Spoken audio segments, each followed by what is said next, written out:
Hello à tous, on se retrouve pour le bilan de la semaine, marché boursier, marché crypto avec pas mal de mouvements et on finira par le suivi du DCA Challenge Bourse. Donc on est parti, on commence en premier par le VIX qui au cours des 5 derniers jours a pris une hausse de 17,73%. Donc il a explosé à la hausse en seulement 5 jours. Si on se met d'ailleurs sur 6 mois, il est sur son plus haut sur 6 mois au total. Par contre, depuis le début de l'année, on avait ici en mars un VIX qui était arrivé jusqu'à 26,52. Donc, il commence à y avoir pas mal d'incertitudes sur les marchés, notamment avec les conflits qui sont présents actuellement. Par contre, en tant qu'investisseur long terme, eh ben, c'est très intéressant pour nous parce qu'on va commencer à avoir des prix qui baissent petit à petit. Si ça continue, hein, bien entendu, même là, si on va voir, ça a déjà un petit peu baissé.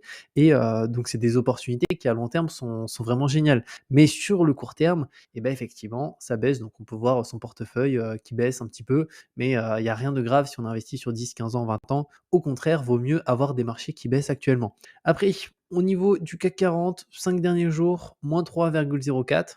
Pareil, sur un mois, on est à moins 5. Pour le S&P 500, on est à moins 2,72 sur la semaine. Sur un mois, on est à moins 2,22. Donc sur le mois, c'est un petit peu moins baissé le S&P 500. Si on se met d'ailleurs depuis le début de l'année, donc on est à peu près à 10%. Et pour le marché français, on est à 3%.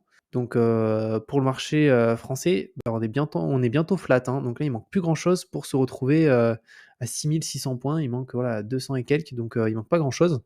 Maintenant, au niveau de la map du S&P 500, eh ben, ça c'est la journée de clôture vendredi. Alors déjà, c'est plutôt rouge, mais sur la semaine, eh ben, on est sur quelque chose de très très similaire, hein, mis à part quelques secteurs ici, tout ce qui est lié au médical, l'énergie, etc. Mais majoritairement, on est dans le rouge avec un Tesla qui a perdu moins 15% cette semaine.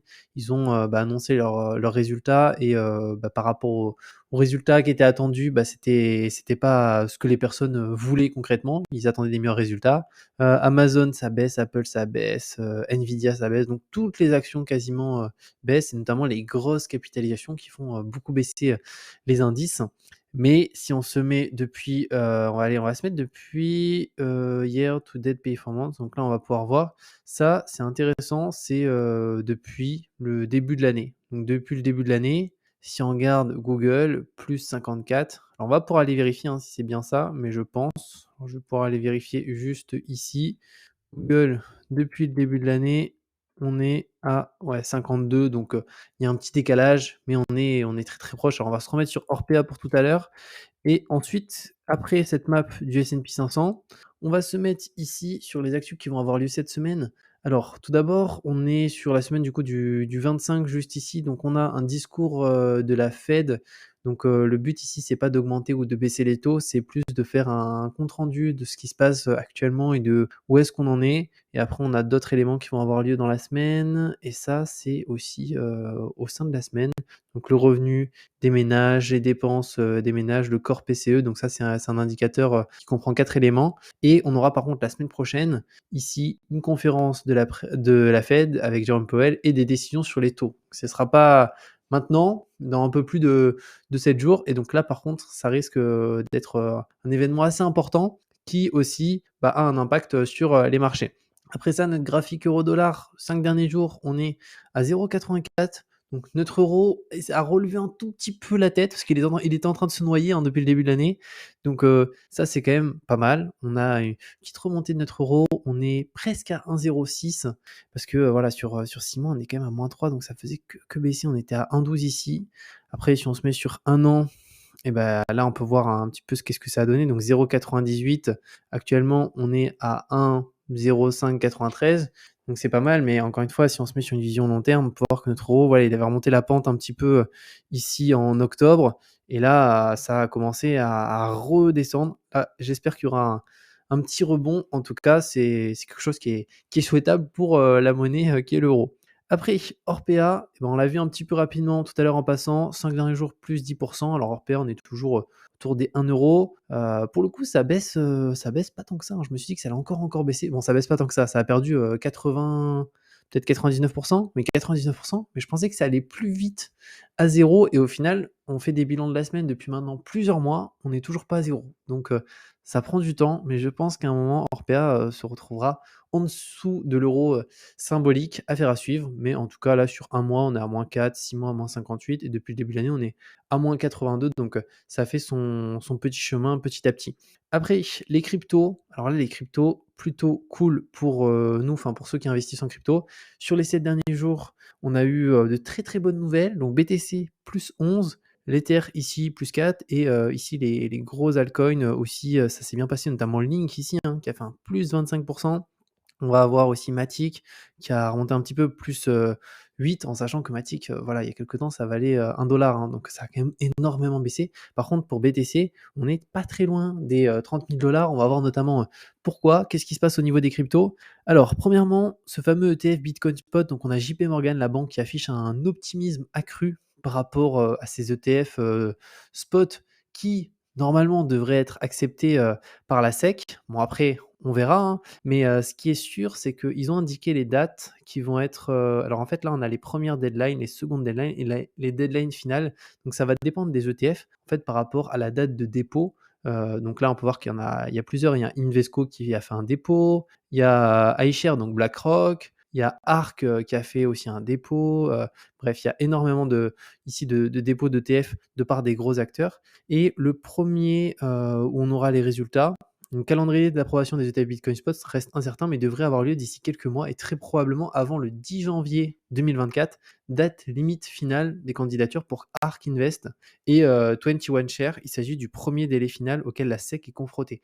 Donc si celui-ci est accepté, il y a de fortes chances que les autres soient acceptés, mais on suivra ça. Mais en fait, c'est dans vraiment très peu de temps, hein, parce que là, on est 22 octobre, novembre, décembre et janvier. Donc là, c'est 10 janvier, c'est le début. Donc globalement, dans 2 mois et demi, on saura si on aura des bitcoins spot qui pourront être achetés notamment via des comptes titres, certainement aussi plus tard via de l'assurance vie, etc. Et si c'est le cas, ça risque de faire quand même une belle bougie verte de plusieurs jours sur le BTC qui pourrait bien monter. Ensuite, d'ailleurs, ce que je regardais, c'était cet élément-là. Je vous l'avais partagé, ce site qui est The Block, qui est assez intéressant. En fait, vous avez des statistiques sur les réseaux sociaux et notamment sur le marché des cryptos. C'est assez intéressant parce qu'en fait, on est sur un marché qui n'a rien à voir avec le marché des actions où derrière, on a des fondamentaux, du chiffre d'affaires, des bénéfices, etc. Là, les cryptos, c'est surtout lié aux personnes qui commencent à investir et faut pas se mentir, les personnes qui investissent en crypto, c'est principalement entre guillemets pour gagner de l'argent, mais au fond, même s'il y a des utilités qui se développent petit à petit, le but des investisseurs souvent c'est de revendre après un bull run et on espère, qu'il y a un bull run et donc ça c'est des sites très intéressants, c'est de voir l'évolution, notamment, ici des vidéos YouTube qui traitent de crypto. Pourquoi? Parce que plus les vues explosent, plus ça signifie qu'on commence à avoir de l'euphorie. Là, si on se met sur, pour l'exemple All, on peut voir, pour l'exemple, ici c'était le bull run 2021, les stats des youtubeurs crypto ont explosé. Donc là, on sait qu'on est sur des périodes où faut vraiment pas être en phase d'accumulation, acheter des cryptos.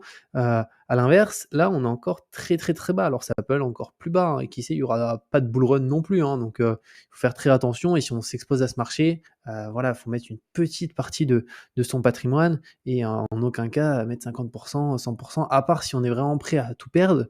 Mais sinon, dans notre cas, c'est pas intéressant. Et donc là, on a pas mal d'infos. Pareil, ici, on peut voir, là, c'est par rapport au poste. Donc au final, on est encore très très bas, hein. Pour le moment, on est au plus bas sur, si on se met sur All, on est vraiment sur le plus bas historique depuis le précédent bull run de 2021. Si on se met là, alors là, on va avoir, ça c'est par rapport au vote, mais ici, là, on va avoir aussi d'autres informations. On peut voir qu'on est très très bas. Donc sur les indicateurs par rapport aux réseaux sociaux, ça reste hyper, hyper faible. Et pareil, Bitcoin ici, le nombre de personnes qui sont allées taper Bitcoin, enfin qui sont allées sur la page Wikipédia de Bitcoin, pour l'instant, c'est très faible. Donc, il n'y a pas vraiment d'attirance pour les cryptos en ce moment et de nouveaux entrants sur le marché. Mais c'est sûr qu'il y a ces fameux ETF Bitcoin Spot qui sont accessibles sur des comptes titres directement depuis des grosses banques. Ils risquent d'avoir notamment les institutionnels qui rentrent. Et là, l'avantage, c'est que c'est plus les mêmes billets que les particuliers. Donc, affaire à suivre. En tout cas, ce site, je vous conseille vraiment de regarder. Et on peut voir par contre qu'on a eu un petit rebond au niveau des tweets. Mais bon, ça reste faible, hein, parce que si on se met sur 12 mois, Alors là, on est déjà sur 12 mois. Tac. Oui, bah, on est déjà sur 12 mois, donc c'est un léger rebond par rapport aux tweets, Bitcoin et aussi Ether, mais un peu plus Bitcoin. Parce que forcément, on a cette actu au niveau, bah, de la SEC, des ETF Bitcoin et cetera. Ensuite, juste ici, la recherche ETF Bitcoin Spot est à son plus haut historique sur Google. Donc ça, par contre, pour ETF Bitcoin Spot, c'est pas mal tapé. Donc Google Trend permet de mesurer la popularité d'une recherche. Et si on descend un petit peu plus bas, les 3 mots clés à la mode sur Google, ETF, Bitcoin, Spot. Et donc là, on peut voir qu'on est au maximum. On était à 100% entre le 15 et le 21 octobre. On est passé de quelque chose qui est en dessous des 25 à 100% d'intérêt.